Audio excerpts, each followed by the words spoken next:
গোটা বিশ্বকে তাক লাগিয়ে সামরিক খাতে বিশ্বের রাজ করতে চলেছে ভারত। সামরিক ভান্ডারে এবার ভারতই হবে রাজা।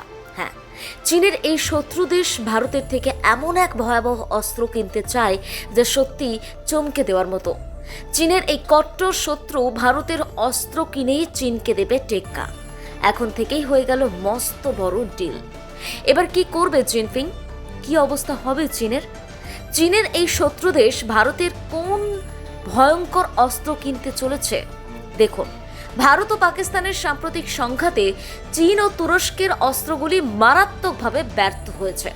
ভারতের অ্যান্টি ড্রোন সিস্টেম এবং বায়ু প্রতিরক্ষা ব্যবস্থা এমন শক্তি দেখিয়েছে যে চীনা অস্ত্রগুলি ব্যর্থ প্রমাণিত হয়। এই কারণেই ভারতীয় অস্ত্রের উপর বিশ্বের আস্থা বাড়ছে। অনেক দেশ ভারতের শক্তি মেনে নিয়েছে, বিশেষ করে চীনের ক্ষেপণাস্ত্র ধ্বংস করার পর। এখন চীনের চিরশত্রু তাইওয়ানও ভারত থেকে অস্ত্র কিনতে চায়। একটি রিপোর্ট অনুসারে তাইওয়ান ভারতের দেশীয়ভাবে তৈরি drone D4 anti drone system কিনতে চায়। এই সিস্টেমটি প্রতিরক্ষা গবেষণা এবং উন্নয়ন সংস্থা DRDO, Bharat electronics limited BEL এবং জেন টেকনোলজিস দ্বারা তৈরি করা হয়েছে। এটি ভারতের প্রথম দেশীয় অ্যান্টি ড্রোন সিস্টেম। এটি 360 ডিগ্রি কভারেজ প্রদান করে, অর্থাৎ এটি প্রতিটি দিক থেকে আসা ড্রোনগুলিকে ধ্বংস করে। কিছুদিন ধরে চীন তার বিমানবন্দর এবং সমুদ্র অঞ্চলে ড্রোন পাঠিয়ে তাইওয়ানের উপর গুপ্তচর বৃত্তি করছে। তাইওয়ানের আশঙ্কা চীন গোয়েন্দা অভিযান চালিয়ে তাদের উপর বিপজ্জনক আক্রমণ চালাতে পারে। এমন পরিস্থিতিতে তাইওয়ানের ড্রাগনের ড্রোন ধ্বংস করার জন্য একটি শক্তিশালী সিস্টেমের প্রয়োজন, যা ভারতের কাছেই রয়েছে।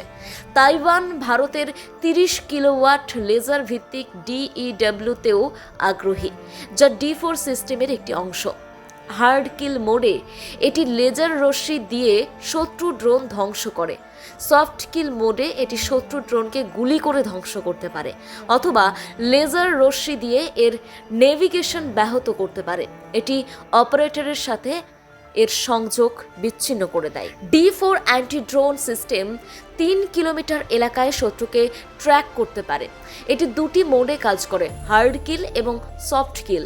হার্ড কিল মোডে এটি লেজার রশ্মি দিয়ে শত্রু ড্রোন ধ্বংস করে। সফট কিল মোডে এটি শত্রু ড্রোনকে গুলি করে ধ্বংস করতে পারে, অথবা লেজার রশ্মি দিয়ে এর নেভিগেশন ব্যাহত করতে পারে। এটি অপারেটরের সাথে এর সংযোগ বিচ্ছিন্ন করে দেয়। প্রসঙ্গত উল্লেখ্য, D4 সিস্টেমটি 4টি ভিন্ন প্রযুক্তির সমন্বয়ে গঠিত: রাডার, RF, ইলেকট্রো অপটিক্যাল এবং লেজার। এই প্রযুক্তিগুলি একসাথে কাজ করে ড্রোন শনাক্তকরণ এবং ধ্বংস করতে পারে। যদি সফট কিল যথেষ্ট না হয়, তাহলে D4 সিস্টেম উচ্চ শক্তির লেজার ব্যবহার করে ড্রোনকে ধ্বংস করে। ব্যুরো রিপোর্ট, অজানার দেশে।